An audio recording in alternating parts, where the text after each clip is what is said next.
recommence.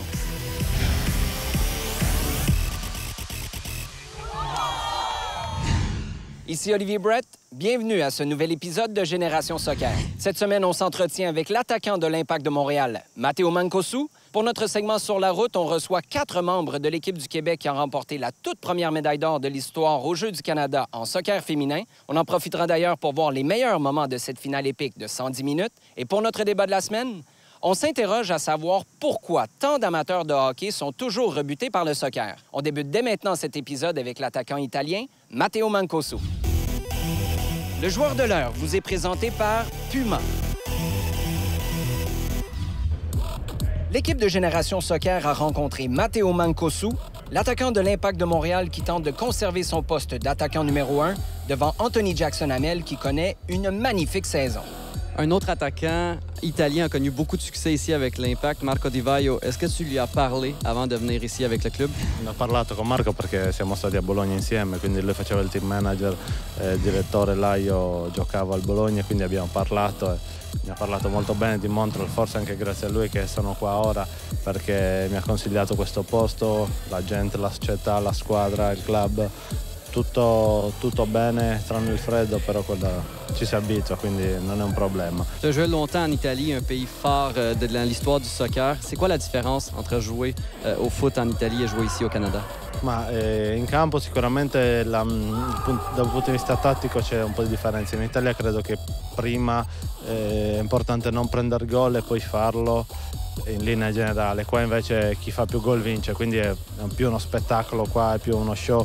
In Italia è più vista come un fattore tattico, quindi c'è molto più, si allena molto più in base ai movimenti alla difesa, qua un po' di meno. Laurent Simon nous a dit l'an dernier que la Ligue, la MLS ici, c'est une ligue beaucoup plus physique qu'en Europe, le soccer qui est joué là-bas. Est-ce que tu es d'accord et est-ce que tu as dû t'adapter à ce facteur? Sì, è vero, in effetti qua dal punto di vista fisico ci sono squadre molto forti, attaccanti, difensori che si fanno valere con una prestanza molto forte, magari un po' meno tecnici, però dal punto di vista fisico sono tosti da superare, sono veloci, potenti, rapidi, quindi bisogna essere equipaggiati bene, riuscire a controbattere in tutti i modi. L'anno scorso ci siamo riusciti bene, quest'anno dobbiamo un po' risalire la china, però speriamo di arrivare in fondo. Tu as développé une très belle chimie avec Nacho Piatti et Domenico Oduro. Est-ce que tu peux nous parler un peu de tes deux coéquipiers? Ma trovo molto bene, giocare con loro è molto facile perché sono bravissimi giocatori, ti mettono sempre nelle condizioni di fare bene, ci conosciamo bene, ormai sappiamo le caratteristiche di ognuno, è normale che certe volte abbiamo delle difficoltà, ma sono contento di giocare con loro. Matteo Mancosu, grazie mille. Grazie mille a voi e ci vediamo presto, un abbraccio, ciao. Après la pause, les moments forts de la finale féminine Ontario-Québec aux Jeux du Canada de 2017 avec 4 de nos médaillés d'or.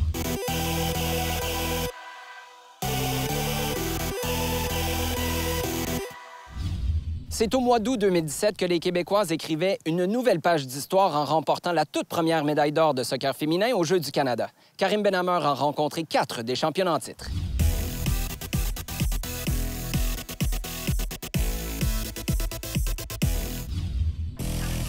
C'est la première fois de l'histoire que l'équipe féminine du Québec remporte l'or aux Jeux du Canada. Revoyons à l'instant les meilleurs moments de la finale Québec-Ontario en compagnie de 4 membres de la formation québécoise, dirigée de main de maître par Jessica Silva. Vous avez remporté une victoire historique aux Jeux du Canada en ramenant l'or pour la première fois au Québec. Comment est-ce qu'on se sent après un si beau succès? Je pense que c'est vraiment une grosse victoire. Premièrement, on a fait l'histoire, mais aussi avec tout le travail qu'on a fait, je pense que c'est vraiment quelque chose de gros individuellement, mais surtout collectivement. Fait que ramener l'or, c'est vraiment comme une récompense pour tous les efforts qu'on a faits pendant cette année. On parle de la manière de jeu, mais aussi du résultat. Vous avez eu 25 buts marqués et aucun but contre. Toi, en tant que gardienne de but, est-ce que c'est quelque chose de spécifiquement plaisant? Mais c'est sûr que, premièrement, avoir 0 but contre dans un match, c'est beaucoup.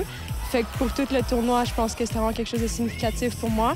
Mais je pense qu'on l'a fait en tant qu'équipe. C'était pas juste la gardienne en arrière, c'était vraiment toute l'équipe complète.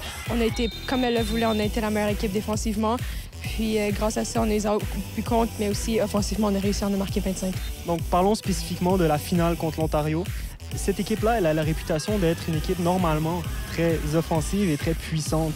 Donc, comment est-ce que vous avez préparé le match? On avait étudié notre adversaire. On les connaissait très bien. On voyait que c'était une équipe qui avait beaucoup de puissance. Athlétiquement, c'était dangereux, ça va vite. Techniquement, c'est toujours fort aussi. Donc, la réalité, c'est qu'on s'attendait à un match de transition. On s'attendait à un match de high press. Finalement, ils ont fait un bloc bas. Donc, on a dû s'ajuster par la suite. Pourquoi pensez-vous justement qu'elles ne sont pas venues nécessairement avec leur habituel style de jeu? Je crois qu'ils ont eu peur. Je crois que la réalité, c'est qu'on avait mis tellement de buts. La manière dont on jouait dans le tournoi, même si les adversaires étaient un petit peu moins forts, la réalité, c'est que la qualité de joueuse qu'on avait, avec l'engagement que les filles avaient, on regardait dans les yeux des joueuses québécoises, puis on savait qu'il y avait une but dans le tête, puis c'était la médaille d'or.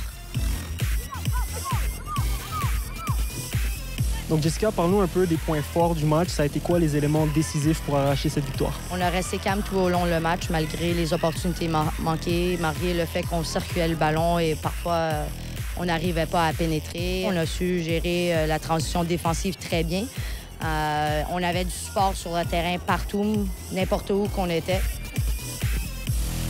Est-ce qu'on sent maintenant que le Québec s'est attiré le respect du reste du Canada? Honnêtement, je pense que oui. Auparavant, c'était souvent l'Ontario qui gagnait face au Québec, mais là, maintenant, on a su imposer notre style de jeu. On a su imposer nos techniques, notre vision du jeu. Puis, je pense que c'est un gros tournant pour le soccer du Québec. On rencontre maintenant Marika Gay et Wayne Balata, qui sont respectivement capitaines et vice-capitaines de la formation. Donc, on est avec la capitaine et la vice-capitaine de l'équipe du Québec, moins 18 ans. Vous venez tout juste de remporter l'or aux Jeux du Canada, une première historique. Félicitations. Comment est-ce qu'on se sent après un tel succès? On se sent vraiment bien. Je veux dire, la quantité de travail qu'on a mis avant le tournoi pour pouvoir arriver aussi préparé à un tournoi d'une aussi grande envergure, comme juste avoir un résultat comme ça, tu te sens extrêmement bien. Puis on est extrêmement fiers du résultat qu'on a eu. Puis c'est juste vraiment de la joie, puis on a de quoi être fiers. En général, ça s'est super bien déroulé. Pour vrai, je crois pas que ça aurait pu être plus parfait que ce qui est arrivé.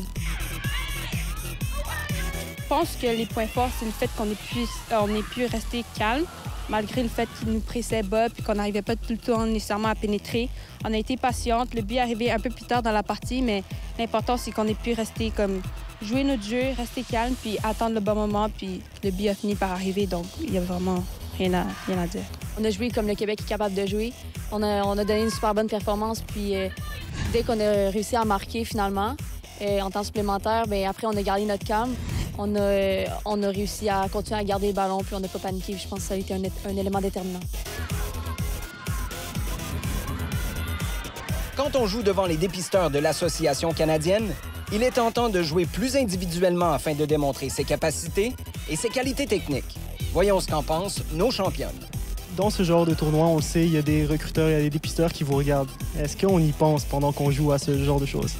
Vraiment pas. Comme on est venu avec un objectif fixe, gagner, jouer ensemble, puis dès que tu entres sur le terrain, vraiment, tu ne penses pas à ce qu'il y a à l'extérieur. Tu te concentres sur toi-même, puis ce que ton équipe a besoin de faire. Puis à la fin, oui, tu vas y passer, mais vraiment, quand tu es sur le terrain, tu penses juste à vouloir bien jouer, gagner, puis faire tout ce qu'il faut pour que ton équipe puisse avoir du succès.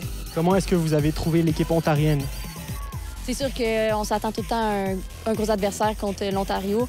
C'est une équipe qui est physique, qui a beaucoup de capacités physiques, donc ils sont rapides, ils peuvent aussi être très techniques. Donc c'est sûr qu'on s'attendait à une grosse game parce que c'est tout le temps une grosse rivalité contre eux. Mais encore, comme j'ai dit, on a focusé sur notre équipe, puis on est arrivé avec beaucoup de confiance. C'est une grosse équipe, l'Ontario, on sait de quoi ils sont capables. Puis on s'est concentré sur nous. On avait déjà encore une fois nos objectifs fixés. On a essayé de les mettre en application durant le match, puis malgré ce qu'ils nous offraient, on a réussi à imposer notre jeu, puis je pense que c'est ça ce qui compte à la fin de la journée. Les filles, j'aimerais revenir sur un point spécifique de cette finale. Donc, elle a duré 80 minutes, plus, vu que c'était égalité, il y a eu 2 périodes supplémentaires de 15 minutes, donc un total de 110 minutes. À quel point est-ce qu'on peut être prête pour ce genre de long match à la toute fin d'un tournoi? C'est sûr qu'à la toute fin d'un tournoi, il y a de la fatigue qui rentre, mais c'est ça. Surtout dans les temps supplémentaires, il faut savoir gérer ton énergie. Tout le monde est fatigué, les jambes sont mortes, donc il faut juste savoir gérer, puis comme aller au bon moment, faire des attaques au bon moment, puis être, encore une fois, rester simple, pas trop compliquer les choses, puis jouer comme on sait jouer. Surtout dans des moments où tout le monde est fatigué, puis oui, c'est ça. Donc les filles, on remporte le tournoi, 25 buts marqués, 0 but contre, une médaille d'or historique pour le Québec qui la gagne pour la première fois. Est-ce que ça pourrait être plus parfait que ça? Non, je pense pas. C'est juste, il n'y a que de la joie. On est vraiment heureuse du résultat. Puis pouvoir écrire l'histoire, il n'y a rien de mieux qu'on peut demander. Puis on est vraiment fiers, surtout avec le travail qu'on a fait pour s'y rendre. Puis il y a juste la joie. Ouais, c'est juste un gros sentiment d'accomplissement, puis tellement de fierté d'avoir prouvé ce qu'on était capable, puis d'avoir atteint nos objectifs. Donc non, ça n'aurait pas pu être plus parfait à mon avis. Les filles, encore une fois, félicitations. Vous nous avez ramené l'or pour la première fois. On est très, très fiers de vous. Merci. Merci beaucoup. Merci. En hauteur, on va chercher des Philippot du côté du C'est Québec. bien tendu devant la gardienne qui est sortie. Et le but! Et le but! Passé! Et là, c'est fantastique! Est-ce que c'est Marika Gay qui a marqué? Je pense que oui. Marika Gay qui a réussi à pousser le ballon au fond du filet. Après la pause, on rencontre le jeune frère de David Chouanière, Mathieu Chouanière, qui lui aussi a commencé à s'entraîner avec la première équipe de l'Impact de Montréal.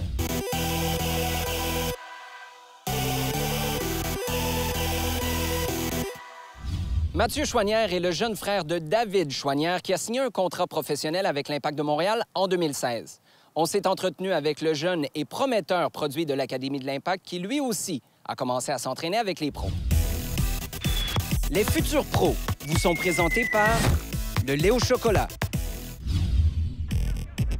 Jeune talent prometteur issu de l'Académie de l'Impact, Mathieu Chouanière possède une solide vision du jeu.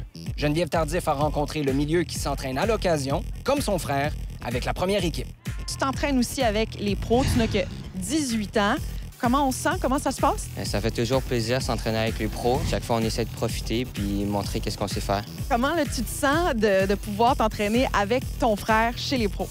C'est sûr que c'est un peu spécial s'entraîner avec lui, mais c'est une fierté. On est deux frères, on veut que l'autre réussisse, c'est tout. Puis quand on est ensemble, on s'amuse. Votre style de jeu, comment tu pourrais comparer le style de jeu de ton frère à ton style à toi? Je dirais que mon frère, c'est plus un dribbleur, un gars qui va aller éliminer les joueurs, faire plus la différence. Puis moi, je suis plus le gars qui va donner les ballons, faire jouer ses partenaires, puis c'est ça. Mathieu nous a dit qu'il ne se sent pas en compétition avec son frère, bien au contraire.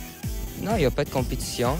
C'est ça entre nous deux, après ça, quand on parle ensemble ou quand on joue à des jeux ensemble, il y a de la compétition, mais à l'intérieur de nos vies, non, pas vraiment. On est deux frères normaux, puis c'est tout. Donc, est-ce qu'il t'a donné des conseils, ton frère, dans la vie ou au soccer? Oui, il m'en a donné quelques-uns, mais ses conseils, c'était plus par des petits in qui me permettaient d'évoluer dans mon jeu, de passer à un niveau supérieur. Malgré ses entraînements avec les pros, Mathieu continuera d'évoluer en USSDA avec les U19 de l'Académie pour la saison 2017-2018. Tu évolues en USSDA. Comment tu pourrais comparer les équipes MLS et non-MLS? C'est sûr, quand tu arrives contre les équipes MLS, tu as un sentiment comme si tu jouais chez les pros contre une autre équipe MLS. Tu vois que c'est une rivalité et tu veux bien performer contre eux. Et c'est qui ton idole au soccer? Pour l'instant, c'est Luka Modric. Quoi? Je trouve que la façon qu'il se positionne, sa touche de balle, comment il combine avec ses partenaires, sa vision du jeu, c'est un profil qui me représente bien et j'aime son style de jeu. Merci beaucoup, Mathieu. On va suivre ton évolution de très près. Merci beaucoup. Mathieu Chouanière, un talent québécois à surveiller. Après la pause, notre débat de la semaine avec Patrick Leduc.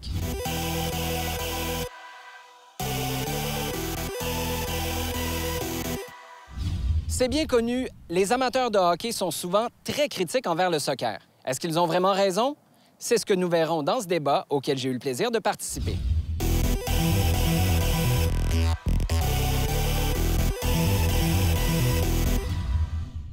Pour notre débat de la semaine, on accueille John Limniatis, ex-entraîneur de l'Impact de Montréal, et Anthony Rimasson, directeur technique du club de soccer Longueuil. J'ai aussi eu le grand plaisir de participer à ce débat. Le débat de la semaine à Génération Soccer. Pourquoi le soccer rebute-t-il autant des amateurs de hockey?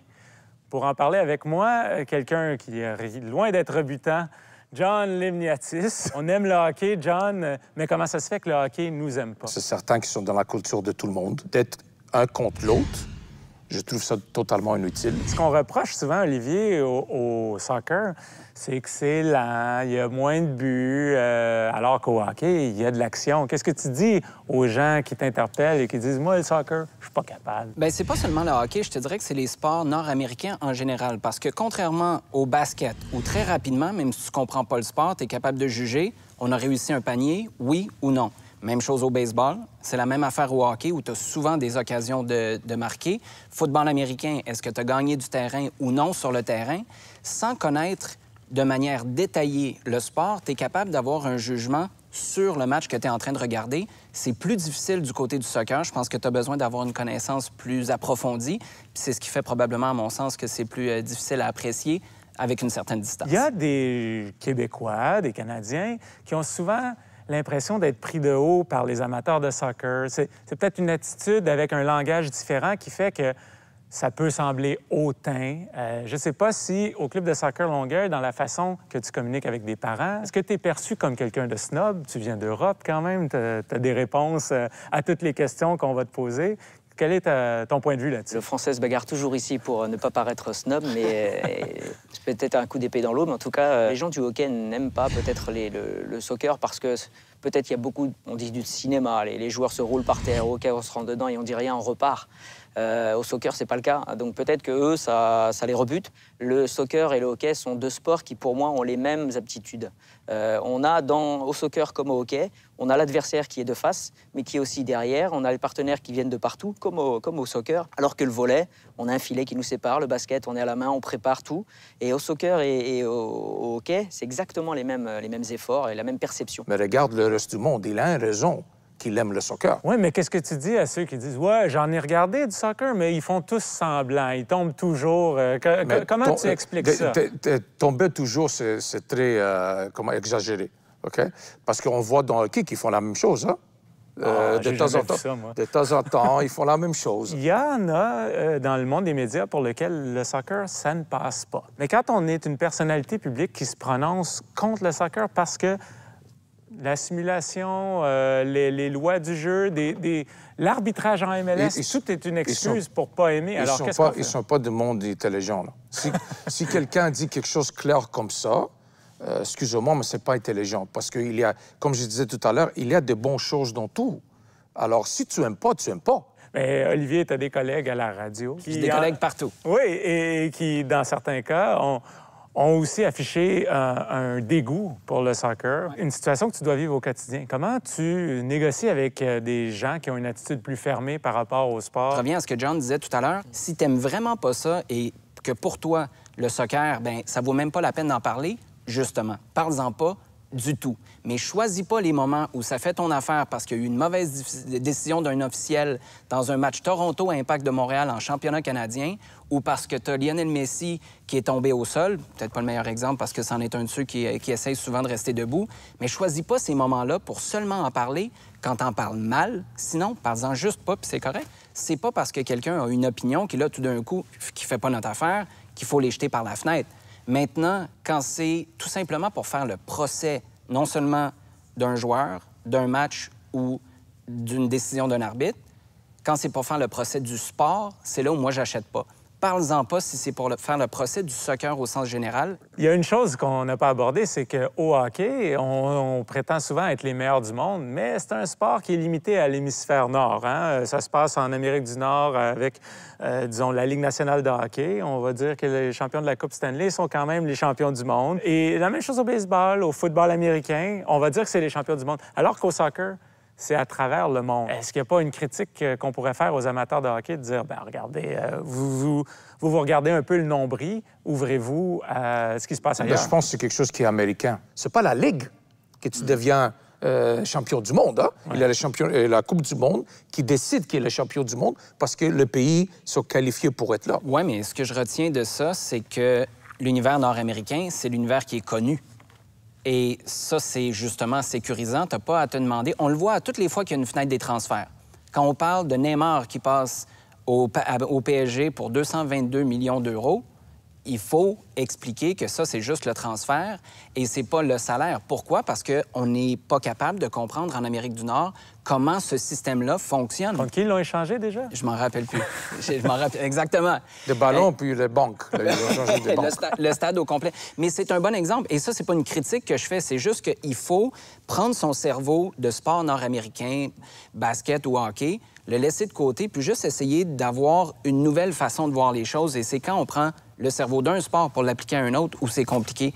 Et les périodes des transferts, c'est un bon exemple. Un Français qui arrive du football, nous on l'appelle le football déjà ici, il appelait le soccer, donc c'est déjà une grosse barrière. Quand je suis arrivé ici, j'ai vu des images sur, je crois que c'était le championnat avant la MLS, où les tirs au but étaient comment ça s'appelle au hockey, ça part du milieu et... Oui, moi j'ai fait ça. C'est un truc de fou. J'ai jamais marqué. Jamais. Il y a qu'ici que ça se passe, donc les gens pensaient que ça se passait comme ça, que c'était ça, un tir de pénalité, c'était ça. Et alors que non, donc oui, c'est très centré, c'est très nombriliste sur la discipline. 1988, vous êtes né en 1988? Oui, quand même. Ça, c'est quand tu as participé aux Olympiques, ça? Non. Ouf. Je dis ça honnêtement. On était dans le stade pour une pratique en Grèce. Puis j'ai vu des gars qui sortaient du stade d'une autre porte avec des sacs de hockey. Qu'est-ce que vous avez? Vous avez volé d'équipement de quelque part? Ou vous revenez du Canada ou quelque chose? Puis imaginez-vous qu'ils m'ont dit que nous, notre club, avait une équipe de hockey. Puis ils allaient en voyage parce qu'il n'y a pas de glace. Il n'y avait pas.